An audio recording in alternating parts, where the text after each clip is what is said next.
5, 7, 11, 12, and 13. My name is Jill Darrow, and I'm with the Digital Teaching and Learning team with the Department of Public Instruction, and I'm glad to have everybody here today. Next slide, Pam. There are 2 links that you're going to need for today's webinar. You can either copy and paste them from the chat panel, or if you want, we'll stay here for a moment, and if you want to take a picture of this slide, the first link is to the actual slides. You can look at those, or you can follow along with our webinar and just refer back to those slides at a later date. The second link is a bit.ly to our questions. We'd really like to drive our questions to this question form. That way we can revisit the questions if we need to contact individuals on a personal level to answer a question if we do not answer it here during the webinar. Also, questions that are in this form will be filled in to the frequently asked questions that we provided last week. So again, these are the 2 links that you will need for today's session. The first one is for the slides, and the second one is where we would like for you to enter questions. We prefer that you go through this link instead of using the Q&A panel within WebEx. That way we can get back to the individuals who are asking the questions at a later date.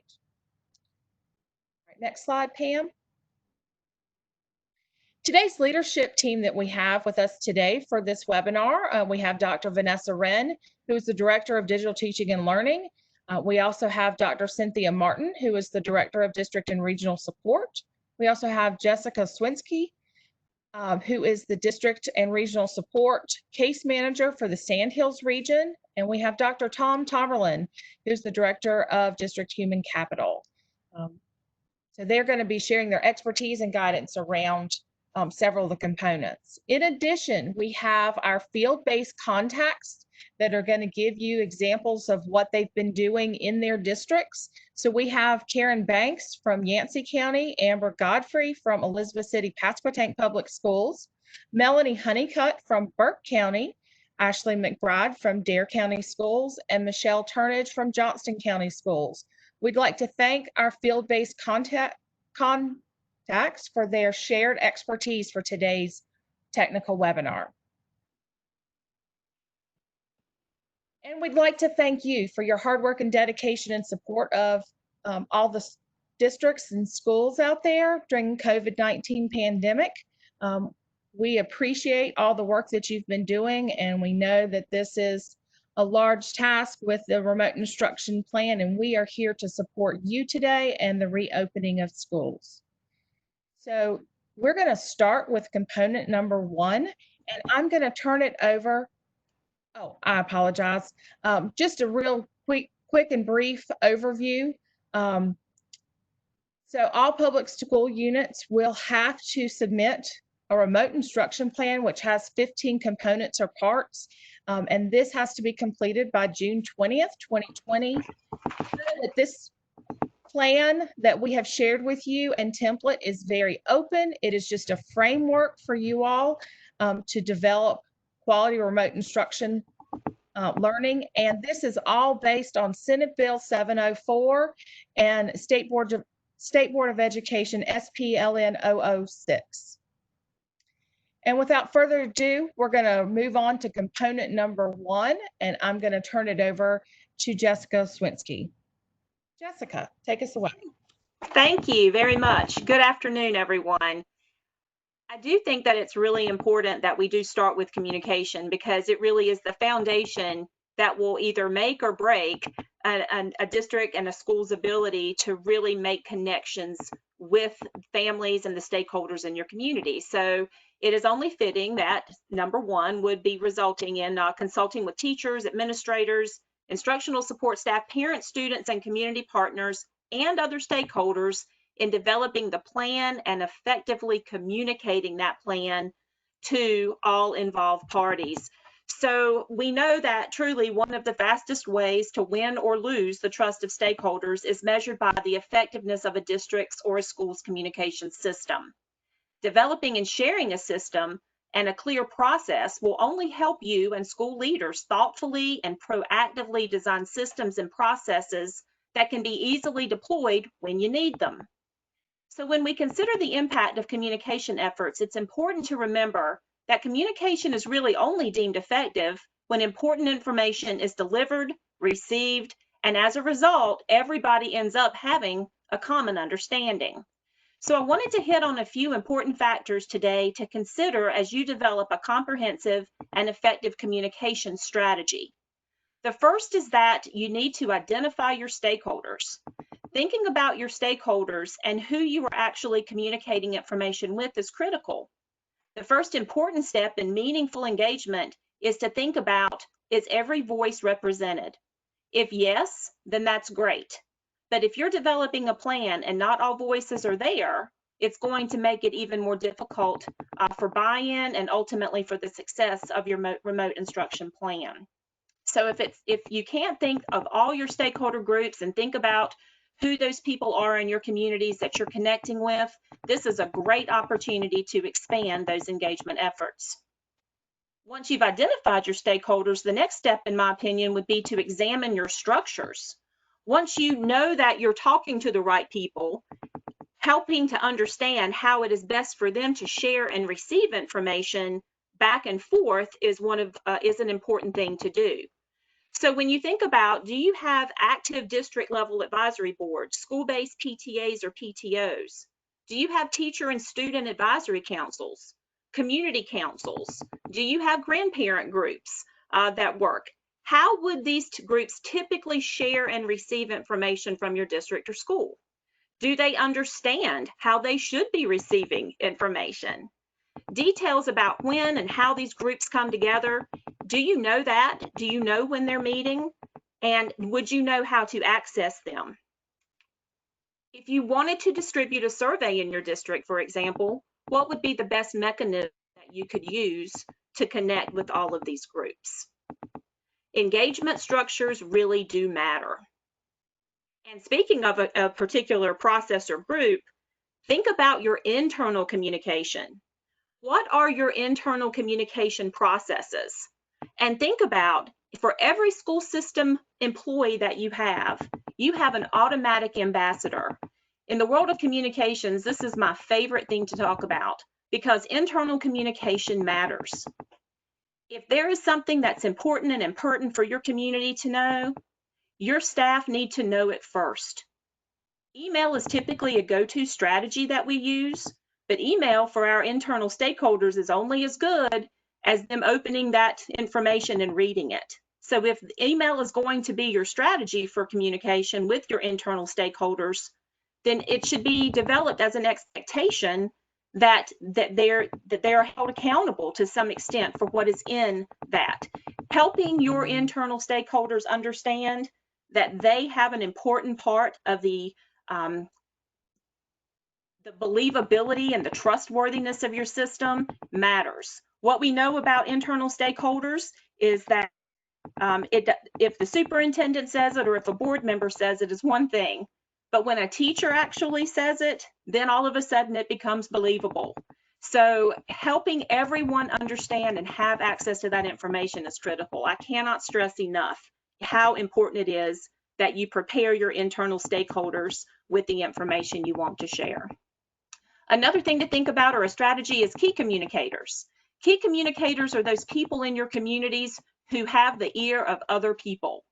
They would want to be the people who you engage with and provide accurate information about what is happening in your schools. They're trusted sources of information who have access to broad audiences.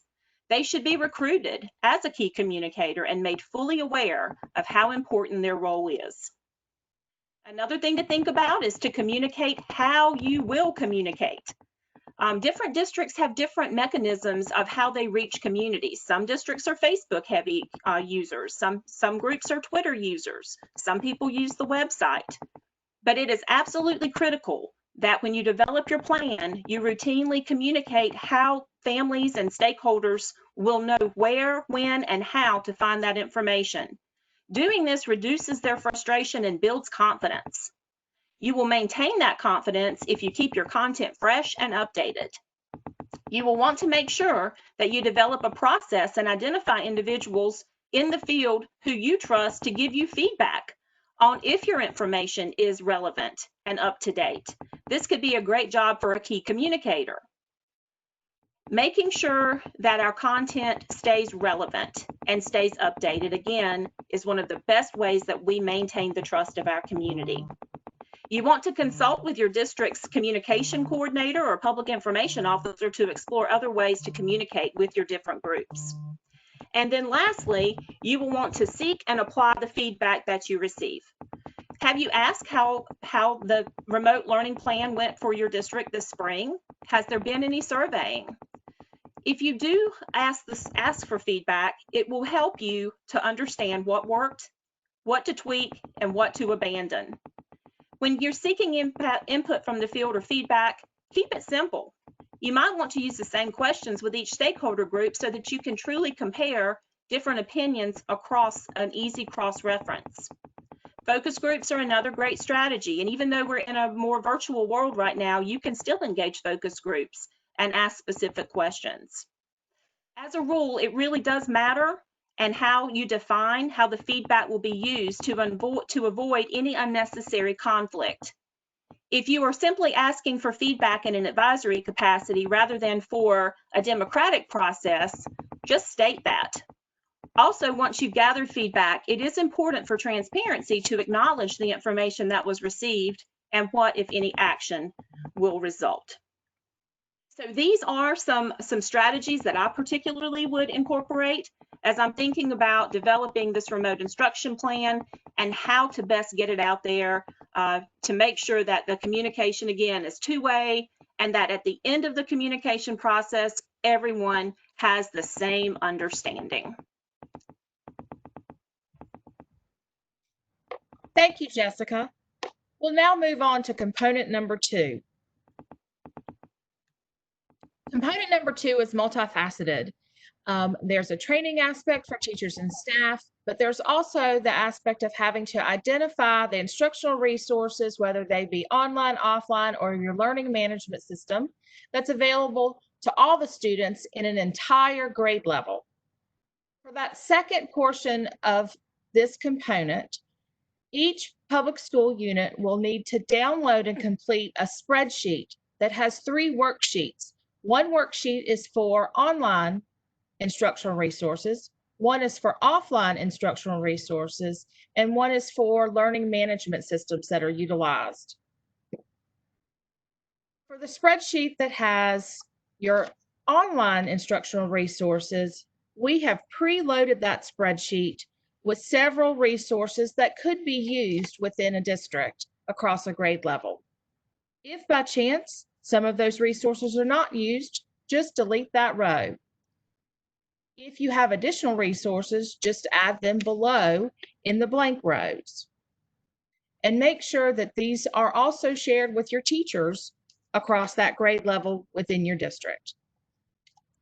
Next, I'm going to transition to Melanie Honeycutt and Ashley McBride as they share real-world examples that they are using in their districts.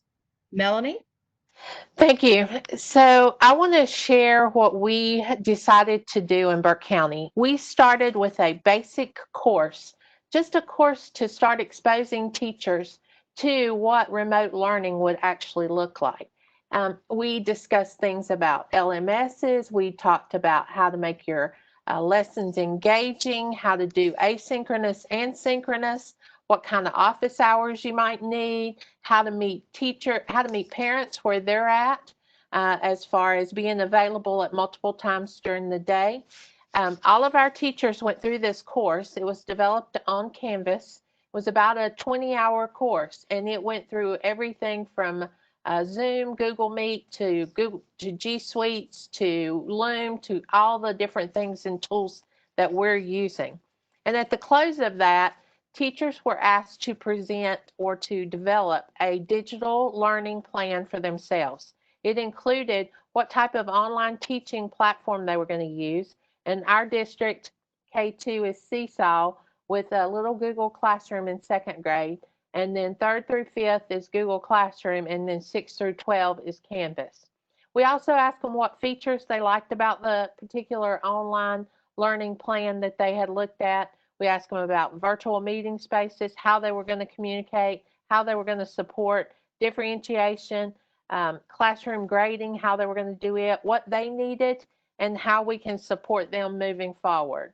That is all a part of what we're trying to do as far as develop some professional development for the next stage of our teachers.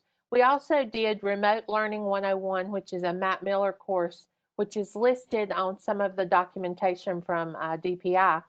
They went through the course, and at the close of the course, they did a challenge activity where they developed a couple of different lessons that they can actually use if we are a remote start for next year, or if we have any remote time in there. So I think we're going to be using what comes out of the bottom part of that plan, which is how can we support them to move forward to develop our professional development. And then I'm going to turn it over to Ashley, who's going to talk about how they delved a little bit deeper. In Dare County Schools, we decided to do webinars every single week for our teachers. And this gave us the opportunity to really demonstrate what a lot of teachers were doing already in remote learning. So about 2 or 3 times every week, we would send out this Google document, and this is just a screenshot of the Google document, but we would send out this Google document and it would tell the teachers what sessions were available. We went over topics like NC Wise Owl, Google Classroom, Seesaw, using Remind, Flipgrid, and we made sure that everything was tagged with what grade levels it would be most applicable to be used with. We started off this way with focusing specifically on how to use certain digital tools because a lot of our teachers had not used some of the stuff that we have had. We made sure to focus heavily on any digital subscriptions that we had at the district level that teachers may not have realized that they could have been utilizing, and or to help them to understand how they can utilize those same tools that they were using in the classroom, but use them a little bit differently remotely. Since then, we've transitioned into more of what could this look like. So in the next couple of weeks, we are giving teachers more webinar opportunities to learn more about blended learning environments. If and when we go back to the classroom, how they can take what they've learned in remote learning and utilize it in face-to-face instruction. And how in various different scenarios, whether we're in school some and out school others, how they can utilize data and other skills. So if you have a want to reach out, my email is in the front of this presentation, and I'll be sure to let you use our materials, not the actual sessions, but you can use our format. Everything was done on Google Documents. We ran a back channel on another Google document for each one of the webinar sessions so we could ask questions, and all of the sessions themselves were done through Google Meet.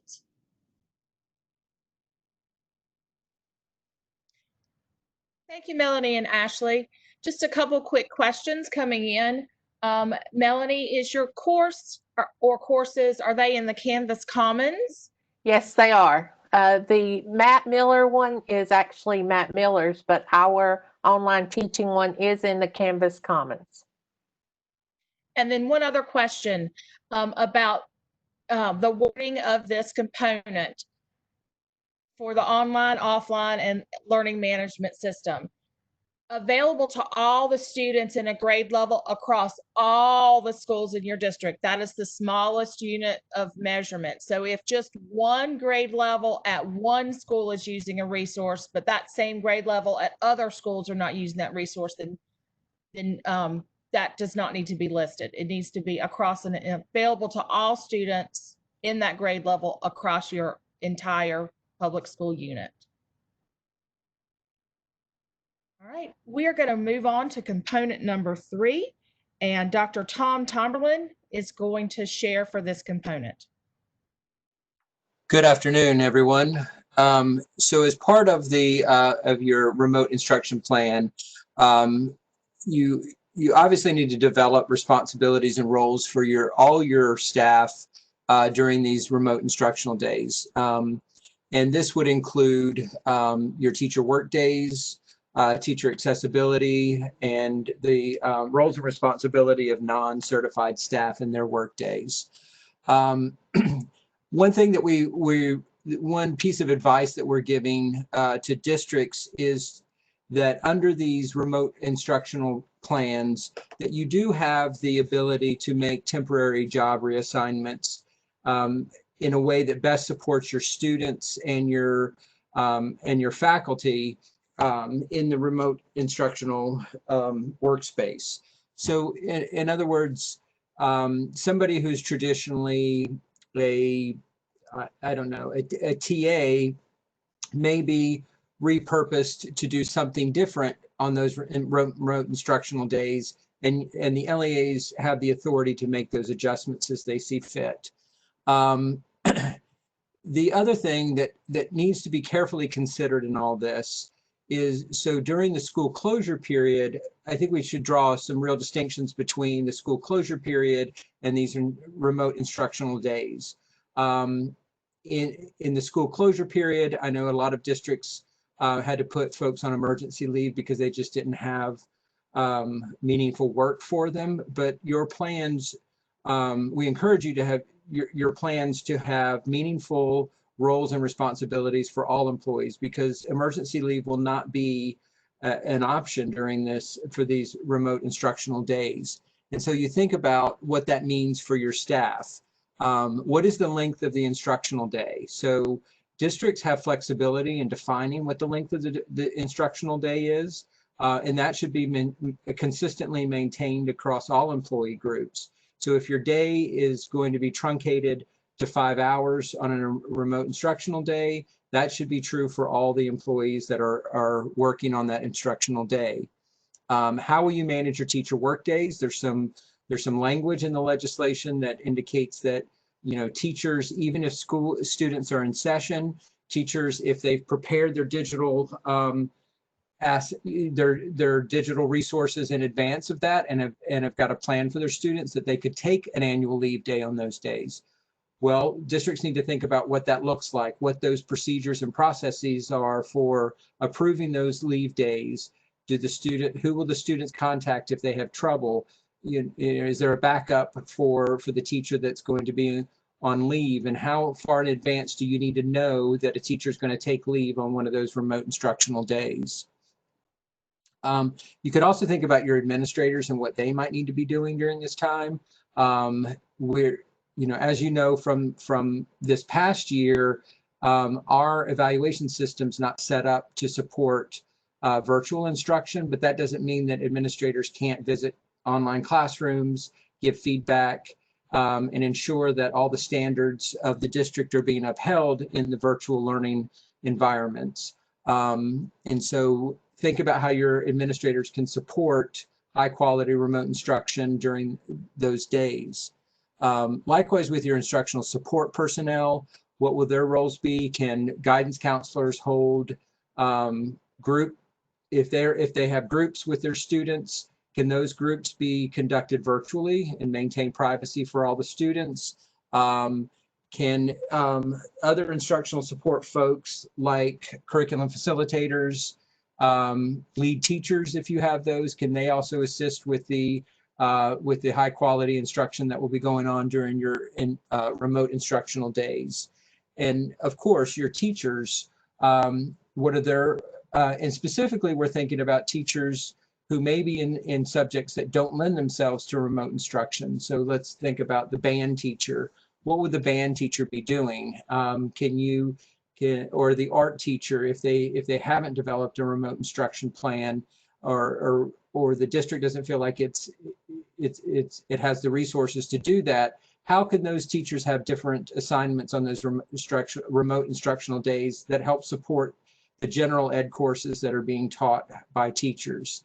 And just some examples of that, could your art teacher lead a reading circle or do some kind of breakout reading groups, and assist the regular ed classroom teacher.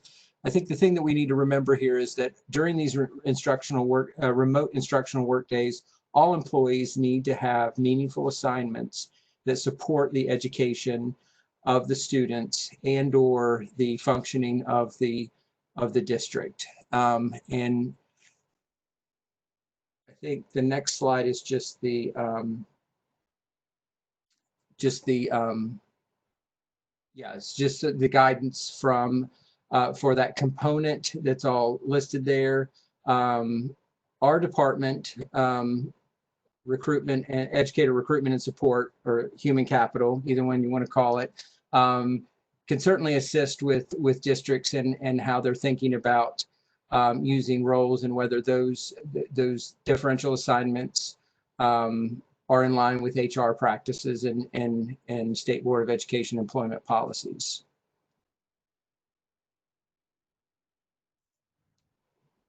And I think that's all.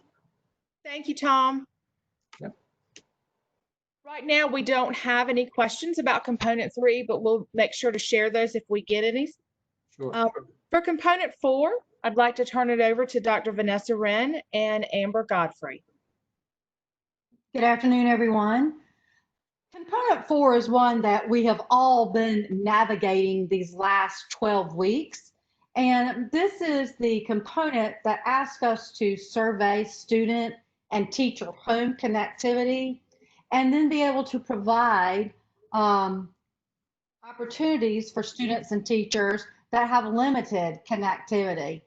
I think the most important takeaway here is being able to routinely understand which students can connect. We know that broadband is a critical issue across the state.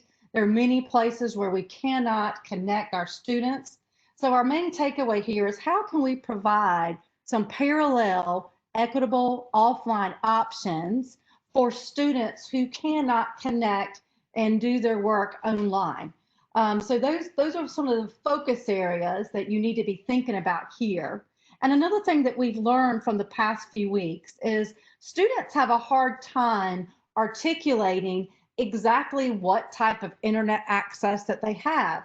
They may be in a situation where they are borrowing from a neighbor's house, or they are using a hotspot. So being able to communicate to students in a way where they can clearly tell you how robust their connectivity may be. An example that I like to use that was shared with me by one of our superintendents on the western part of the state is he would ask a student, can you go to Netflix and download a movie? And if they could answer yes to that, he felt like that was a way to communicate to them and receive communication back that they had adequate connectivity. But the important thing here is to remember is to understand who those students are, identify who those teachers are, and then provide some plans for those students and make arrangements for teachers who may not have connectivity. And with me today is Amber Godfrey, and she is going to share some examples that they are using in her district. And I believe Michelle Turnage from Johnson County might be sharing in this area as well. So I'm going to turn it over to Amber. Thank you, Dr. Wren. So as Dr. Wren said, trying to find out what kind of connectivity students have at home is not always the easiest thing. So in Elizabeth City Pasquotank, one of the things that we did was work with our teachers for surveys. We found that we received much more accurate data when our teachers were able to reach out to the students and their parents personally with a phone call or through the parents' preferred communication method. We found that we weren't getting as much data back when we did online surveys that parents may or may not complete. But when we were trying to get an accurate count for students that didn't have connectivity, or to even find out what type of connectivity they had, when we were able to work with our teachers to make that happen, we were getting much better results. One of the things I might suggest that if you're considering going this route and having teachers reach out to parents personally, that as a district, that you prepare a script for your teachers to use. That way you can make sure that everyone's asking the same questions throughout, and that you're also receiving the most accurate data that you can when you get that data back. If you're doing a personal survey like that with your teachers and your parents, you may also want to include other questions on a phone survey to make sure that you're trying to collect as much data at once as you can. In other words, if you're asking questions about remote learning experiences that we've just had, then you may want to include some of those questions in a phone survey just to make sure that not having to do multiple surveys. But we really had great results with doing it this way. Thank you for sharing that, Amber. And Michelle, did you want to share here as well? I don't have much to add. We did the same thing, and we got better data coming directly from the teachers who had more knowledge of exactly what was going on in their classrooms and what their students could and couldn't do, or did or didn't have at home. Thank you both, Amber. And I don't know if we said earlier, but Michelle is from Johnston County Public Schools, and we appreciate you sharing your insight. I'm going to turn it over to Cynthia Martin now. She is a Director of District and Regional Support, and she is going to discuss with you Component 5. Hello, all. Component 5 is all about you documenting those community partnerships that will be used to support remote learning. In March, North Carolina answered a split-second call for remote learning. And it makes you think, what type of partnerships could we have established if we had the opportunity to plan? And that's what this exercise is requiring us to do, is to plan. If you look at the next slide, and the next slide, thank you. We can talk a little bit of when I look at this, I think about us doing our planning on 2 different tracks, but both tracks are equally as important in order for our remote learning plan to be successful. First, we have to look at those existing relationships that exist in order to help our families meet the most basic needs, whether it's food, clothing, housing, childcare, medical services. So how can we capitalize on those existing relationships, and how can we be ready to enter into remote learning? The parallel track with that is also making sure our families have access to those essential resources needed for distance learning, whether it is technology, internet access, and educational supplies. Earlier in the presentation, Jessica talked about those people that can serve as ambassadors. And for some districts, they have people who their whole job is to secure school community partnerships. So when we think about those specialized positions, or even those cheerleaders or ambassadors, what connections can we make to make sure families have what they need to enter into remote learning? Is there an established 2-way method for communication? So when you look at that, do we have a way to make sure that our partners know what the expectation is when we enter into remote learning, but also to make sure that families know what is available to them when this occurs? We've talked a lot over the last couple of weeks about different pots of money. We talked about the CARES Act. I've heard talk about Title I. And so have we identified and made sure to leverage all of the different possible funding sources to make sure that families have what they need at this time? So these are just some questions to ask as we shore up Component 5. The next slide identifies some of the partnerships that we can look to enter into. Have we talked with our local businesses? A lot of people have shared different internet companies who are offering specials because of the COVID-19 crisis. Have we shored up relationships with them? Have we looked to our friends in higher ed, whether it is a public, private IHE, a community college, or the UNC system? Are there services that they can offer to help us help those families who may struggle with internet access? What about our faith-based community? Have we entered into different partnerships there to help with those basic necessities that families may need? We have listed in one of our guides accompanying the remote learning plan a number of different websites and government agencies like local Smart Start and community agencies like YMCA and Big Brother and Sister program to just give you some ideas or to do a brainstorm of where you can make those connections. So when we do enter remote learning, a roadmap has already been created so we can know where to go to find those resources. Thank you so much, Dr. Martin. I'd like to turn it over to Melanie Honeycutt for a moment to speak to connectivity for component number 5. So what we have done in Burke County is we send a survey out to all of the places that she has listed on this particular slide to ask them if they had Wi-Fi available at their particular facility. And if they did, was it password protected? Was it content filtered? We ask a couple of questions. And we're creating a Google map of hotspots throughout our community and throughout the whole county. And they include several businesses, and they include our churches, they include all of our local government. And we reminded everyone as well that when you pull into a parking lot at our schools, you can access the wireless also from our parking lots as well. Plus, we're also doing some bus Wi-Fi as part of this too. So those will be part of the hotspots that will go on the Google map. No matter where you live, you should be able to find a hotspot close to you.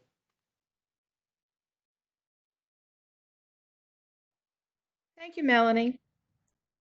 We're going to now move on to component number 7, and I'm going to turn it over to Ashley McBride and Amber Godfrey.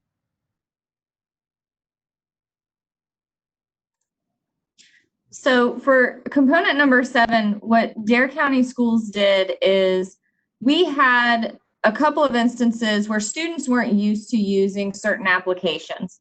So we had 5th graders who had never used email before, and we wanted to make sure that they were trained in how to use email and all of the rules around using email prior to turning that on for them. So we at the district level put together resources for the teachers. This was a PowerPoint or a slides presentation in Google, and then a quiz to go along with it. And then we gave those items to the schools, and somebody at the school that worked with 5th graders, I believe it was their computer class teacher, actually created a web video to present as part of their class lessons for the week, making sure that those videos were created by somebody who the students knew was really important to us, because we wanted to make sure that they had somebody to refer to if they had questions or concerns. And then parents were also able to view these things. Then we were able to check for understanding using quizzes and Flipgrid responses in order to make sure that students were understanding how to use those applications. It was most important to us that we sent it through the teachers themselves. And we got a lot of really positive feedback on that, because then the teachers were trained. So it was like a train the trainer type model. Amber? Thanks, Ashley. So we've done similar things in Elizabeth City, Pasquotank. One of the things that we worked on when we began this journey was a compilation of videos that we could share with our parents on our webpage and on our YouTube channel. We started out with, simple how-to videos for our parents to access the learning resources that were being used at home. We knew that parents had never been down this road before, and we really wanted to make sure that they knew and understood how to be able to access the resources that were being used at home. So for instance, we started with getting started videos like how to connect your Chromebook to the internet, or how to connect your iPad to the internet, just those basic things so that they could even make sure that they could use the resources, how to log into ClassLink and other things like that. We wanted to make sure that we could provide as much support as we could for our parents, because we knew that they were transitioning just like our students were, and we were as well. One of the other things that we've done, I guess, similar to probably what Ashley's done in DARE, is our chief academic officer has also been working with our media coordinators to create videos that could be shared with our teachers, also with our students and with our parents. We wanted to make sure that we could provide as much assistance as we could and support for everyone that needed it. So we've just been working on building a library for these videos. So as we move into the next year and we start planning for what we're going to do next year, we're just going to add to these libraries and make sure that we can provide support for parents, teachers, students whenever they need it. Thank you, Ashley and Amber. Next, we're going to move on to component number 11, and I'm going to turn it over to Dr. Wren. Thank you, Jill. Component 11 is all about the tracking, reporting, and all the protocols to determine attendance on a remote instruction day. So another part of this that's very important that I want to highlight is communicating what will count as attendance to your students and your. We've all heard that our students had dwindling attendance the longer remote instruction occurred during this last 14 weeks. So this is about thinking about how you can use attendance to keep students engaged. And so in component 11, and Pam, if you wouldn't mind advancing to the next slide, there is guidance that will discuss how you use attendance to build the relationships. And we have also released specific guidelines on how to account for attendance, because all of our students may not be connected, because all of our students may not be home during school hours, or they might be watching other siblings during the day. There's many limitations and many latitudes that we must put in place. So on the next slide, you can see that we have talked about specifically how to take attendance on these days. So during a remote instruction day, a student is considered present for the day if they complete their assignments, either online or offline, or if you are setting up daily check-ins or two-way communication with your teachers. In grades K through 5, that might be your homeroom teacher, and in other grade levels, it could be each course as scheduled. Again, the whole point of attendance is to stay connected to our students, to keep them on pace, to make sure their social and emotional well-being is also being addressed, because we will not physically see them each day. So the key here is to be able to maintain that communication. You might consider setting up technology tools where students can check in. And then also remember that you need to put systems in place to account for students that may not have that connectivity. And you also want to make sure that you've communicated clearly with your teachers that a student cannot be considered absent solely because they did not log into an online resource or they did not log into a virtual lesson that specific day. So there's clear guidance on page 22 of the remote guidance handbook. And on the next slide, you will see that PowerSchool, the student information system for the state, has 3 new calendar type days that is added. And the 3 types are a remote instruction day, and that would be intended for a normal one of your 5 remote instruction days. The second calendar type is remote instruction day that is going to be held on a teacher work day. And the final type would be remote instruction day stated. So if we went into an extended period of where students are not going to be on a physical campus, that would be how you would set up your calendar types for those days. And so with that, I think it's very important to make sure the communication is very clear and that you are helping your teachers set up what these protocols are. And we've used this phrase throughout this last emergency remote instruction with a lot of grace and generosity because of our students coming from so many varied backgrounds with various limitations. So that is what you want to do with attendance and how you will track that. I'm going to turn it over now to Jessica Swanky, and she is going to talk to you about the next component. Thanks, Vanessa. So number 12 is really all about staying connected and access. It's very important during a time of remote learning and remote instruction days that students and teachers know how to stay connected with one another. And specifically, we're talking about through online and offline contact options. So when we think about online communication, that tends to be, it feels a little easier to us maybe. So I think what we have to focus on though are what are the communication expectations? Is there a set timeline for which email replies should be sent?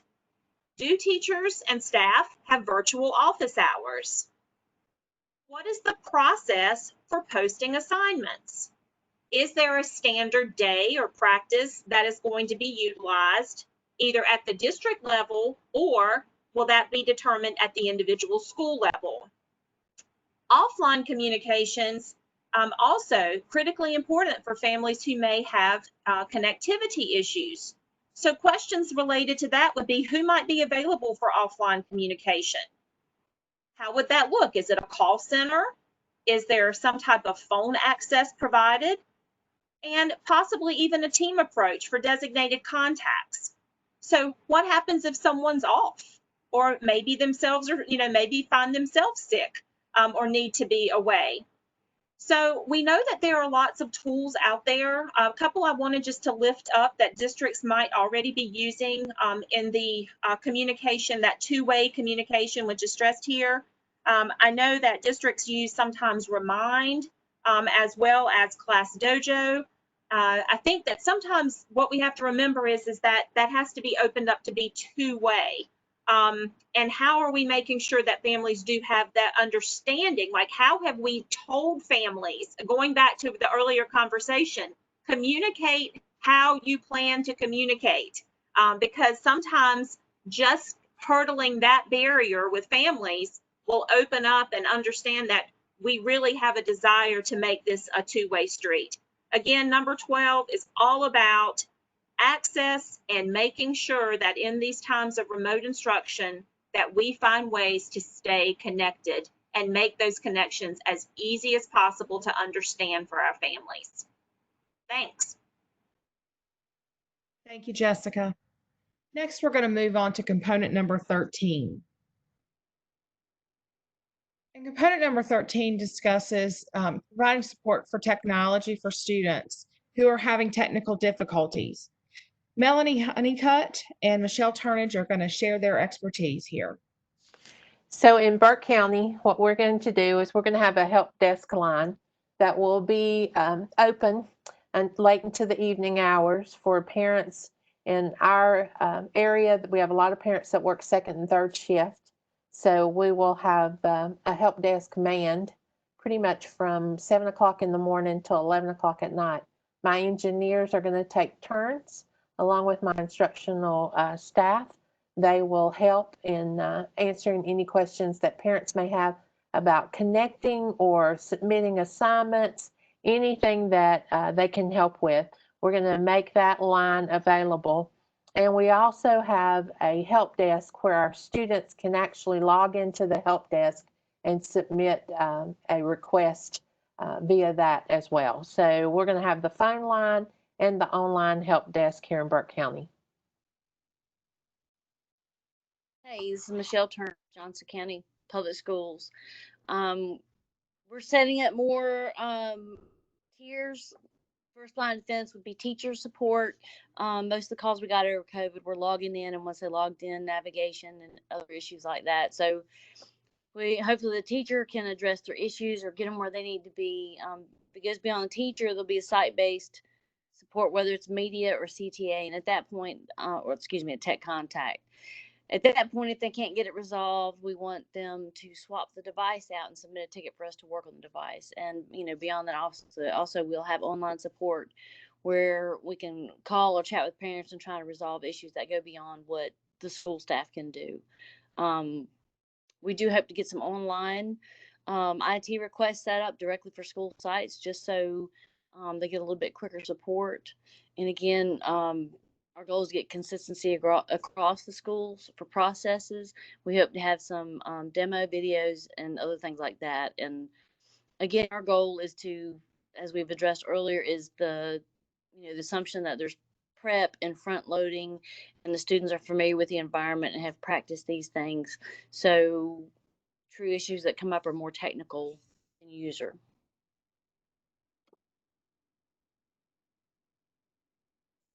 Thank you so much, Melanie and Michelle. Next, we're going to be moving on. Assistance Tuesdays. Just mark your calendars. In 2 weeks from today, we will have an additional webinar on the following components for instructional planning, diverse learners, and limitations. If by chance you send in a question about one of those components, we'll reach back out with you before that webinar to see if we can get you a response. We will also have open office hours on June 30th, July 7th, and July 14th, where you can just join the webinar and send us any kind of questions that you might have, and let us see how we can support you during these office hours. And again, our submission for the remote instruction plan is June 20th. All right, next slide. We are going to entertain some of the questions that have been asked during the webinar. So panelists, we'll start with this question, and I believe Dr. Tomberlin could help in responding to this question. Dr. Tomberlin, will there be calendar flexibility for districts that utilize instructional time instead of days when adopting their school calendar? And that also goes with school calendars. So that would be component 3 as well as component 11. So Dr. Wren or Dr. Tomberlin, could you assist us with that? Yes, we will take that question and bring an answer back to that, because there are some variances in there for charter schools as well. And so we will just put that one in our queue and have that sent back out to the FAQs for you to review later. Okay, very good. Next question, are there any examples or guides for best practices for staff responsibilities and roles?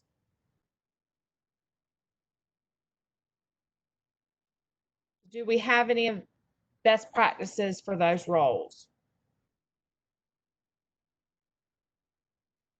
Well, one of the things that I would say to consider that we've talked about, and I believe Dr. Tomberlin hit on it earlier, is when you are in remote instruction and you're looking at all of your support staff and the things that you can use your support staff for to assist your teachers, particularly if you've got teachers who are doing daily check-ins.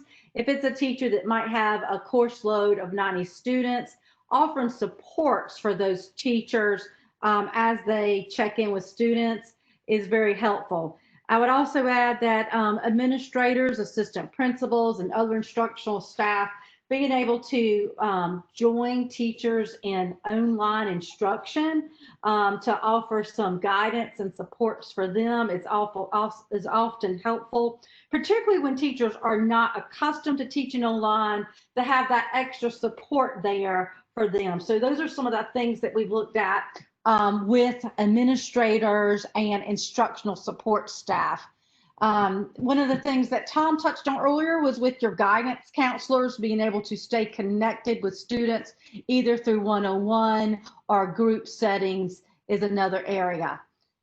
And if any of the other folks want to share, please jump in.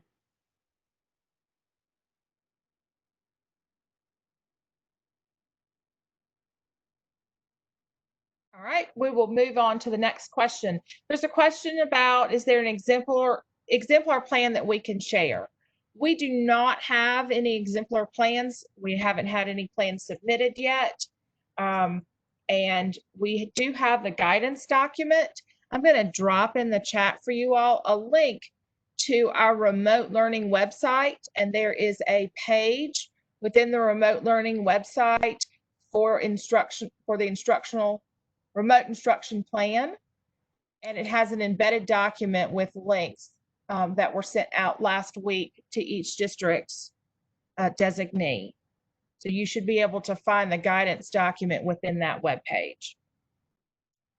Dr. Wren, we have a few more questions around attendance. As far as attendance, does remote attendance have to be confirmed daily, or can work completed be extrapolated as attendance after the fact? Work completed can be used as attendance after the fact. And so with some districts have talked to us about teachers that will check in daily, but we understand that that might be something at your level. You might decide every 3 days that you will do a checkup, but it certainly can be a list of work. And when that work is completed, that would count as attendance. Very good. If that was answered. And I'm going to put in the chat again the links to the slides.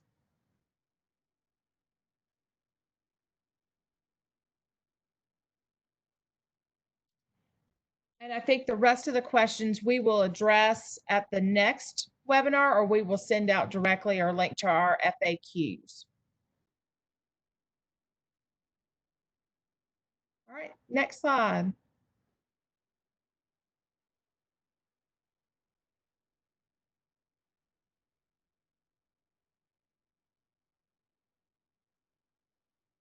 Pam, if you could go to the last slide for us, or are we going to go over attendance again?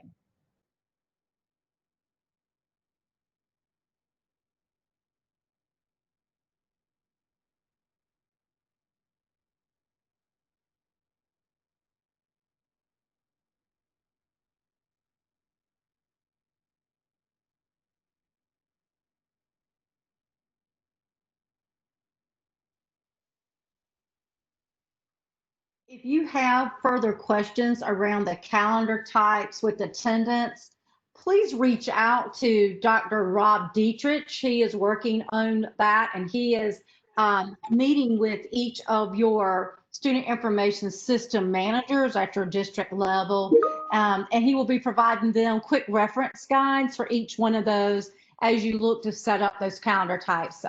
He's very eager to help you if you need help with that. And another thing that we are working on putting a change in, and this isn't particularly related to that, but something I think that helps in the overall picture of tracking, is fields that would be available inside of the student information system where you can track which students have a school issued device, which students have limitations with connectivity, and also for teachers as well. We found that as we all hurriedly work to get devices in teachers' hands, and you might not have had an inventory system set up for that, a way to have that in your information system. So those will be some new fields that are coming out in our student information system to help you track and follow where teachers are with connectivity, where students are with connectivity, and if a student has a device at home as well. That way teachers can see that without having to go into a separate inventory system. And so we will give you heads up when those fields are live, and you'll be able to start using those. And again, that information will be going down to your student information system managers at each LEA, or whoever your contact is at a charter school around that information. I want to thank everyone, a heartfelt gratitude of everyone's time who took time of their schedules today to participate and listen, to all of our expert panelists who joined us today. And if there are not any other questions, I will turn it over to Jill Darrow to close us out. And again, you will be able to see this session again in our YouTube channel, and FAQ questions will also be sent out. Thank you, Dr. Wren. If you had tried to access our website and it said you should have access now, within this website, we will embed today's webinar as well as add additional FAQs to our FAQ document from today's questions. So thank you again, and please let us know how we can support you along this journey.